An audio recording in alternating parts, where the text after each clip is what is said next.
Halo Sobat Radar Malang, berjumpa lagi dalam podcast Rama. Dalam episode kali ini, kita kedatangan tamu yang spesial, rela meluangkan waktunya yang super sibuk, yaitu Pak Syarif Hidayatullah SH, MH, CLA, dan CTL. Beliau adalah Ketua Peradi Kabupaten Malang. Selamat datang Pak Syarif. Ya, selamat pagi.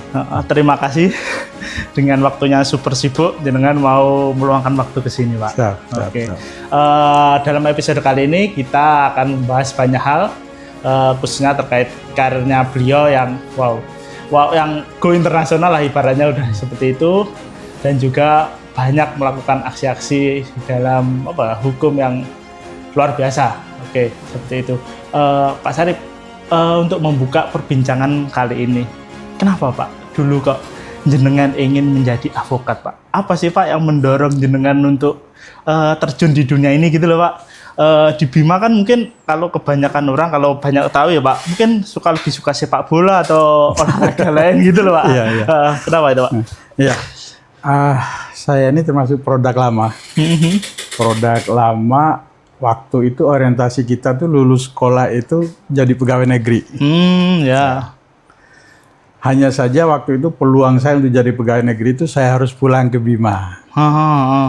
Hal yang tidak sesuai dengan ekspektasi saya waktu itu, karena saya ingin tetap kiprahnya di Jawa, tapi status pegawai negeri. Gitu. Nah, dua-duanya nggak dapat. Ya. Ke Bima yang nggak dapat, jadi pegawai negeri pun nggak dapat. Akhirnya memang saya pilihan terakhir jadi advokat. Itu dorongan itu muncul setelah SMA gitu atau waktu itu udah di kuliah di Malang Pak?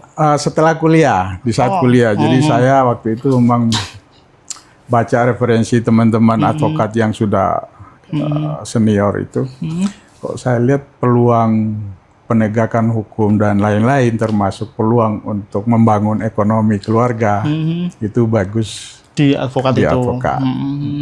Tapi dulu siapa Pak yang menginspirasi? Mungkin ada lawyer siapa gitu? Almarhum Pak Adnan Buyung Nasution.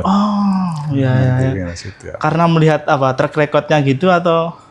Satu, konsistensinya dalam penegakan hukum. Jadi referensi keilmuannya cukup mumpuni. Konsistensi sikap dalam mempertahankan argumentasi hukumnya cukup memberi teladan dan inspirasi. Yang ketiga itu kokoh dalam mempertahankan itu walaupun dia dalam kondisi yang tertekan sekalipun. Alhamdulillah saya dalam beberapa kesempatan sempat jadi tim beliau. Waktu itu sebagai kuasa KPU RI. Itu sidang adjudikasi itu. Berarti di Jakarta sana Pak? Di Jakarta. Berarti setelah di Malang langsung berani merantau lagi ke Jakarta? Belum. Jadi saya dulu sempat jadi konsultan hukum Pemkot Batu juga. Di saat saya jadi konsultan di Pemkot Batu, zamannya Pak Wali Kotanya Pak almarhum Pak Imam Kabul. Saya tiba-tiba didatangi sama tamu dari Jakarta waktu itu. Ternyata ini masih keluarga presiden. Presiden saat itu? Butuh bantuan hukum, advis hukum. Ya karena ini saya pikir sih hal yang luar biasa bagi saya gitu. Seketika saya jawab, oke, bismillah saya jalan. Gitu. Nah, dari situlah kemudian saya merintis peluang saya untuk ke Jakarta. Langsung ke sana ya Pak? Iya. Tapi dari muda berani merantau Pak ya? Kan dari Bima ke Malang. Jiwa perantaunya orang Bima itu luar biasa memang. Kalau nggak jadi pelaut, ya pelaut sungguhan dalam arti nelayan gitu ya. Yang kedua, prinsip orang Bima itu harus merantau, pulang kalau nggak jadi guru, jadi ulama. Tapi jangan nggak. Saya dua-duanya nggak dapat, tapi guru dapat lah. Ya, guru. Karena saya ngajar sebagai dosen luar biasa di beberapa tempat. Gitu. Awal mula karir 94 Pak ya? 94. 94. Jadi waktu itu masih status pengacara praktek. Lulus di kita prakteknya hanya boleh satu pengadilan tinggi di Jawa Timur. Tahun 95 saya ikut ujian advokat. Waktu itu masih ikut ujian, ada 2 ujian tuh. Pengacara praktek, terus kemudian mau meningkatkan lagi untuk level nasional harus ikut ujian advokat. Lolos Pak ya? Lolos. Kalau jenengan prinsipnya apa sih Pak sebenarnya? Kalau dalam karirnya jenengan ini? Saya mengibaratkan proses hukum itu seperti bangunan yang ada dalam diri saya sendiri. Bangunan itu harus saya kawal dengan seluruh perangkatnya, termasuk perangkat hukumnya. Dan kalau misalnya salah satu saja dari elemen ini saya abaikan, misalnya, bangunan itu menjadi tidak kuat lagi, rapuh jadinya. Nah, kalau ini sudah rapuh, maka salah satu yang terancam itu adalah saya sebagai warga negara. Kita bisa membayangkan bagaimana proses hukum itu kemudian kita lakukan tanpa apa istilahnya ya, tanpa mempertahankan prinsip-prinsip hukumnya. Nah, prinsip hukum ini kalau misalnya tidak ada orang yang mau maju untuk mengawal ini, maka semakin ke depan persoalan ini menjadi tidak terkawal dengan baik. Itu. Berarti harus Pak ya, semua harus berjalan sesuai apa ya, prinsip-prinsip itu supaya apa yang diciptakan jenengan itu bisa terwujud gitu Pak ya. Betul. Iya. Kalau menemukan apa ya Pak, prinsip itu prosesnya gimana Pak? Ya sebenarnya selahirnya alamiah aja ya. Oh, alamiah aja. Alamiah aja. Jadi ada juga inspirasi dari Adnan Buyung? Ada inspirasi dari tokoh yang saya idolakan. Ada memang yang muncul dari prinsip-prinsip hidup saya sendiri. Dan juga ada doktrin-doktrin yang saya dapat selama kuliah dan seterusnya. Oh ya, soalnya apa ya, nggak bisa dipungkiri itu kan Pak, tekanan ketika menangani kasus hukum kan sangat besar, ya kan. Terusan kan memang harus benar-benar menjaga integritasnya diri itu kan sangat-sangat sulit. Ternyata prosesnya sangat panjang Pak ya. Ya. Dan juga prinsip dari sejak kuliah itu. Saya punya pengalaman yang luar biasa ketika menjadi lawyer ini. Saya pernah dikeroyok orang. Dikeroyok orang Pak? Waktu saya menghadiri pembacaan putusan nih di Pengadilan Tata Usaha Negara di Surabaya. Waktu itu saya sengketa pilkada. Sengketa pilkada. Tahun berapa itu Pak? Lupa saya. Akhirnya mereka ada bakal calon yang tidak puas, kemudian melakukan gugatan ke PT UN. Berproses sampai pada saat putusan gugatan itu ditolak. Ditolak. Keluar dari ruang sidang, tiba-tiba pendukungnya si tadi penggugat lakukan itu tindakan pengeroyokan. Saya babak belur beneran, babak belur. Sampai saya harus dieksekusi oleh orang-orang Polda, dikawal sampai ke bandara. Dia naikkan ke pesawat. Saya masuk di pesawat itu dalam keadaan berdarah. Berdarah Pak? Berarti dipukul beneran Pak? Belum. Mulut saya ini seminggu nggak bisa ditutup. Jadi rahang saya lepas ini. Nggak tahu, mungkin karena tendangan atau apa. Jadi itu pengalaman yang paling menarik gitu ya. Berarti habis pembacaan putusan tiba-tiba diserang gitu? Setelah pembacaan putusan, keluar dari ruang sidang. Langsung diserang gitu. Chaos Pak berarti Pak? Lumayan. Tapi kan nggak kapok? Atau biasa lah atau gimana? Saya pikir sih mau saya laporkan juga nanti kan prosesnya jadi berbelit-belit panjang dan saudara-saudara kita juga saya kenal pelaku-pelakunya. Jadi saya pikir inilah bagian dari kehidupan berdemokrasi yang harus kita bangun terus gitu, prinsip-prinsip demokrasi yang sehat. Di sisi lain juga saya sangat memahami bahwa kadang-kadang mungkin resiko profesi ini adanya di situ kurang lebih. Ya. Keluarga gimana saat itu? Enggak? Ya? Keluarga nggak shock atau gimana gitu? Soalnya kan sampai di gitu. Alhamdulillah keluarga nggak saya lapor ya. Oh enggak? Makanya saya memilih dari Surabaya, saya langsung ke bandara, balik ke Jakarta. Setelah sembuh saya baru ngabarin keluarga. Oh ya. Saya itu teman-teman serem, chaos harus anu. Pak Syarif ini selain menangani kasus-kasus yang ada di dalam negeri, juga menangani kasus yang ada di luar negeri, Pak ya, Pak. Iya. Pak bisa diceritakan Pak itu, Pak? Ya. Gimana itu, Pak? Kalau dibilang anugerah itu anugerah ya. Tapi di sisi lain sebenarnya juga hal yang sangat berat buat saya karena saya ini hanya memiliki kemampuan bahasa tubuh dan bahasa Indonesia. Oh. Tapi saya bisa dapatkan pekerjaan itu sampai sengketa saham, sampai ke Virginia Island. Nah, cuma karena saya ini punya keterbatasan bahasa, saya mensyaratkan pada klien saya harus menggandeng advokat lokal sana. Komunikasinya gimana, Pak? Kan advokat lokal sana juga mungkin bahasa Inggris. Saya bawa penerjemahan. Oh, gitu. Nah, ya oke, akhirnya disepakati, disetujui, berlangsung lah itu sampai kemudian selesai. Apa yang menjadi hak klien itu juga bisa diamankan kembali, dipulihkan kembali. Persoalannya juga menjadi win-win di antara para pemegang saham.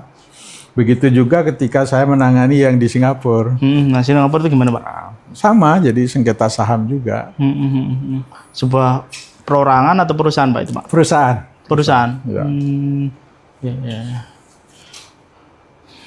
Jadi yang itu kemudian ada lagi penanganan di Hong Kong itu, tapi sebenarnya aset punya warga negara Indonesia tadinya. Karena peristiwa tahun 65 mereka lari. Ke Hong Kong. Menyelamatkan diri ke Hong Kong dan tidak pulang-pulang ke Indonesia. Untungnya saya masih bisa ketemu sama beliaunya. Masih bisa ketemu dan saya menyampaikan kalau misalnya ini tidak diurus maka akan diambil alih oleh negara.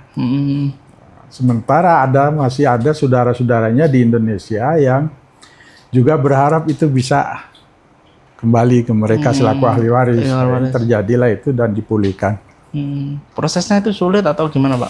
Proses hukumnya kalau maksudnya perbedaan dengan nangani kasus di dalam negeri dan di luar negeri gitu loh, Pak.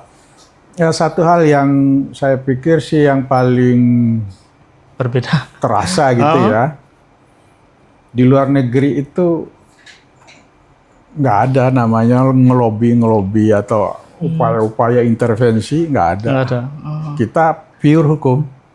Kalau kita ini hukumnya kuat, sekalipun kita misalnya masyarakat paling bawah sekalipun, negara melalui pengadilan akan meneguhkan hak itu. Sebaliknya juga begitu. Sekuat apapun posisi dia, setinggi apapun jabatannya, kalau misalnya memang posisi hukumnya tidak kuat, dia harus menerima fakta oleh pengadilan dikalahkan. Jadi saya sih berharap suatu saat pengadilan di Indonesia juga seperti itu.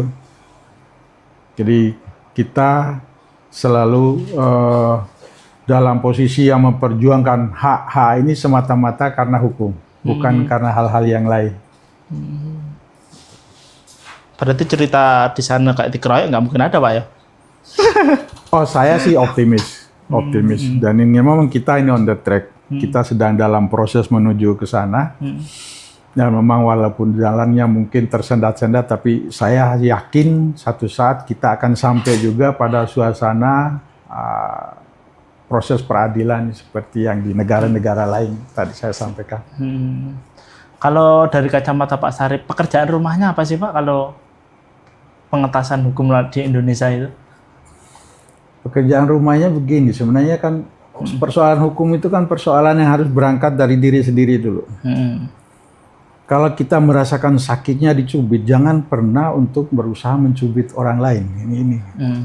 Dalam konteks yang lebih besar, kalau kita mau bicara tentang kebenaran, tentang keadilan, tentang kemanfaatan hukum, maka yang harus kita lakukan, kita harus betul-betul mempedomani prinsip-prinsip dan kaidah-kaidah hukum itu. Jangan pernah kita untuk mencoba membelanjakan sesuatu hanya untuk membeli sebuah kebenaran. Kalau itu yang masih juga tetap berlaku dan tetap kita lakukan di Indonesia, maka susah bagi kita untuk mengharapkan proses hukum yang sesuai dengan idealisme penegakan hukum itu sendiri. Bahwa hukum itu memiliki asas keadilan, hukum itu memiliki asas kemanfaatan, dan hukum itu memiliki asas kepastian hukum. Nah, kalau kita belanjakan sesuatu untuk mempengaruhi proses hukum, maka kepastian hukumnya menjadi tidak ada. Keadilannya pun mungkin juga hanya dirasakan oleh mereka yang mau berbelanja. Nah, kemudian apa manfaatnya hukum dan penegakan hukum kalau misalnya semuanya itu bisa diatur dengan hal-hal yang di luar doktrin hukum. Jadi tiga elemen ini saya pikir sih harus mulai dan terus kita kawal agar nanti ke depan penegakan hukum itu menjadi lebih baik di Indonesia. Kalau proses pengawalannya itu harus seperti apa, Pak? Kalau sebagai masyarakat ibaratnya, posisi di masyarakat, proses pengawalannya gimana, Pak? Ya, sekarang ini kan teknologi udah maju ya. Kalau istilah sekarang ini, kalau tidak viral itu no justice, no viral. No viral, no justice. No viral, no justice. Kita tidak boleh berkecil hati sekalipun yang kita hadapi ini situasinya masih seperti ini. Kita tetap masih harus optimis bahwa ke depan proses hukum ini termasuk penegakan hukumnya itu menjadi tetap akan berjalan dengan baik. Nah, yang kedua, termasuk rekan-rekan saya dari elemen advokat ini juga harus tetap kukuh dalam mempertahankan prinsip-prinsip penegakan hukum.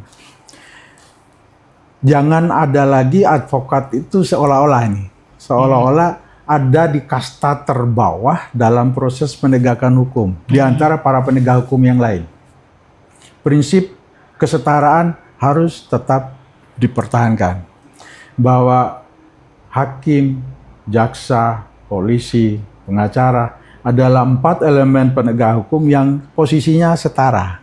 Kita saling melengkapi, kita saling menguatkan, kita saling mengisi, dan kita saling sama-sama untuk bekerja mencari referensi-referensi hukum yang sesuai dengan perkembangan zamannya. Nah, kehadiran advokat dengan jargon hukum dan keadilan harus tetap ditegakkan sekalipun langit runtuh. Itu kan sebenarnya bukan hanya slogan-slogan yang hanya sekedar bisa jadi lip service, tapi ini harus betul-betul diterapkan dalam sikap kita, dalam prinsip-prinsip penegakan hukum kita, dalam melaksanakan fungsi kekaryaan kita sebagai advokat. Dan yang terakhir, tidak boleh juga jadi persoalan hukum di kita ini kan begini. Ketika bersengketa ini, ada 2 pihak yang bersengketa. Ada penggugat, ada tergugat. Nah, ketika tergugat berkeinginan besar untuk memenangkan peradilan ini, hal yang sama juga terjadi pada tergugat, maka yang terjadi itu adalah pengabaian pada fakta hukum. Kesampingkan hak fakta hukum, pastikan kita menang dengan cara apapun. Nah, ini bahayanya dalam penegakan hukum. Nah, ke depan saya berharap ayolah siapapun di antara kita yang berproses di pengadilan, kita betul-betul hanya mengawal hak kita itu berdasarkan fakta, berdasarkan kebenaran, berdasarkan bukti-bukti yang kita miliki. Kalau misalnya kita memang bukan pihak yang berhak atas sesuatu objek, maka jangan juga kita membelanjakan sesuatu untuk mendapatkan kemenangan yang semu itu.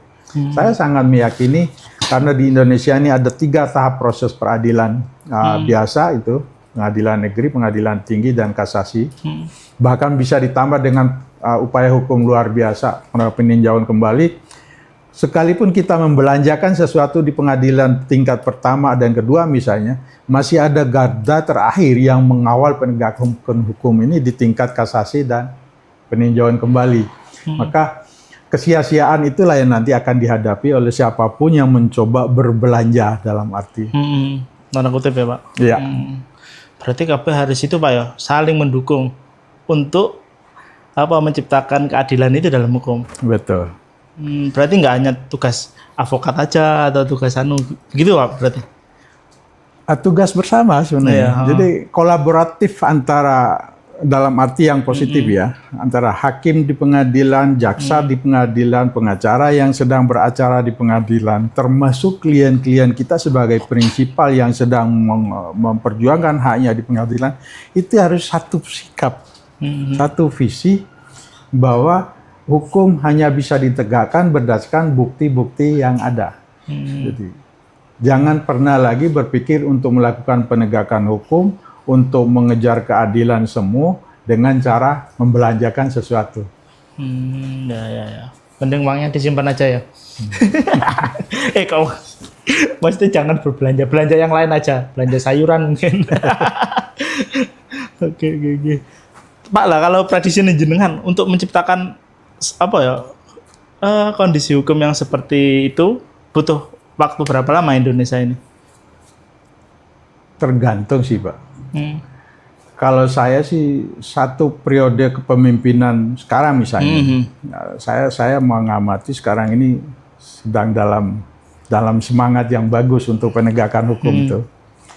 Kalau misalnya dalam periode 5 tahun ini juga kita tetap dengan sikap yang sama, konsisten dalam penegakan hukum, 5 tahun bisa kita capek tuh. 5 tahun itu Pak? Apa yang kita ekspektasikan sekarang ini bisa kita capek dalam 5 tahun. Karena sebenarnya kan persoalan ini kan merubah mindset. Ya, mindset. Kita tidak harus berupaya untuk menang dengan cara mengalahkan lawan dengan cara yang di luar proses hukum. Tapi sesungguhnya kemenangan kita itu adalah kemenangan ketika kita menegakkan hukum secara berkeadilan. Ketika kita menguatkan proses peradilan itu semata-mata berdasarkan pada fakta hukum, bukan pada fakta-fakta yang lain, maka proses ini saya sangat meyakini dalam satu periode kepemimpinan Pak Prabowo misalnya bisa kita capai. Butuh reformasi yang besar-besar gitu apa enggak Pak? Sebenarnya? Iya, reformasi itu kan sesungguhnya kan berjalan dari dulu, cuma ada yang reformasi poco-poco gitu ya, maju terus kemudian mundur lagi. Maju mundurnya ini kan tergantung kepada situasi dan godaan-godaan.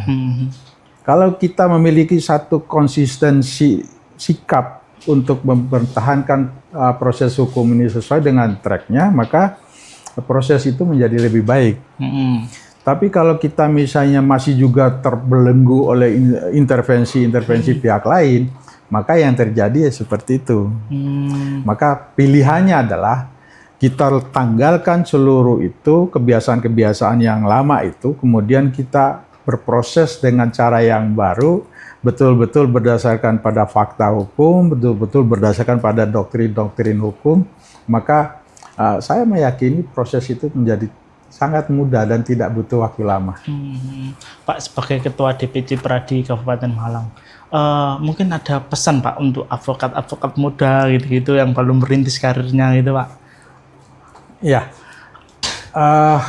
untuk adik-adik saya, para advokat muda, saya mau cerita dulu nih sebelum saya memberikan himbauan. Dulu ketika saya menjadi advokat tuh pandangan saya ke atas. Saya melihat sisi berhasilnya advokat-advokat senior itu. Di sisi lain itu baik sebagai pemacu dan pemicu semangat kita dalam berkarya. Tapi jangan pula kita ketika kita baru masuk di dunia advokat ini lalu kemudian kita ingin menyamakan dan mensamaratakan posisi kita seperti pengacara-pengacara senior, khususnya dalam raihan materi misalnya. Itu yang satu kesalahan. Ketika kita berpikir saya jadi advokat hari ini, maka besok saya harus menjadi orang yang kaya raya di lingkungan saya, maka yang terjadi itu akan terjadi penyimpangan dalam tanda kutip. Ada satu pembelokan fungsi kekaryaan kita sebagai advokat yang kemudian ini sangat berbahaya. Satu, untuk penegakan hukumnya. Yang kedua, untuk marwah dunia advokat itu sendiri. Maka yang harus dilakukan, satu saran saya, perbanyak referensi keilmuan tentang dunia hukum. Karena sekarang ini persoalan-persoalan hukum itu bukan seperti zaman saya jadi advokat. Dulu kalau nggak masalah pidana pencurian, perampokan, pembunuhan, terus perdatanya itu waris, sengketa jual beli. Sekarang ini kan persoalan hukum itu udah semakin kompleks. Ada persoalan pelanggaran-pelanggaran zona ekonomi di laut. Saya juga beberapa waktu yang lalu itu pernah menangani kasus meledaknya kapal di perairan Karangasem, Bali. Jadi persoalan-persoalan kayak begini. Yang kedua itu, jadilah advokat. Bukan menjadi penjajah hukum. Karena antara advokat dengan orang yang menjual hukum, ini dua persoalan yang sama sekali jauh, zonanya itu zona yang sangat berbeda. Ketika kita menjadi advokat, maka yang harus ada dalam pikiran kita adalah memastikan proses penegakan hukum itu berjalan sesuai dengan tracknya. Sementara persoalan-persoalan yang mencoba mendegradasi proses penegakan hukum dengan cara apapun, itu sebaiknya harus dimulai dan dirintis oleh teman-teman advokat. Pesan yang sangat menarik ya teman-teman, dan juga perbincangan hari ini sangat menarik. Pak Syarif, kiprahnya luar biasa. Ada satu kutipan yang menarik dari Pak Syarif, yaitu tegakkan hukum meskipun langit itu runtuh. Jadi integrasi memang penting, tidak hanya untuk aparat hukum atau penegak hukum, tapi untuk semua. Kita sebagai masyarakat pun juga bisa mengawal itu supaya hukum di Indonesia itu lebih bagus lagi ke depan. Demikian podcast Ramah hari ini. Saya ucapkan wassalamualaikum warahmatullahi wabarakatuh. Waalaikumsalam.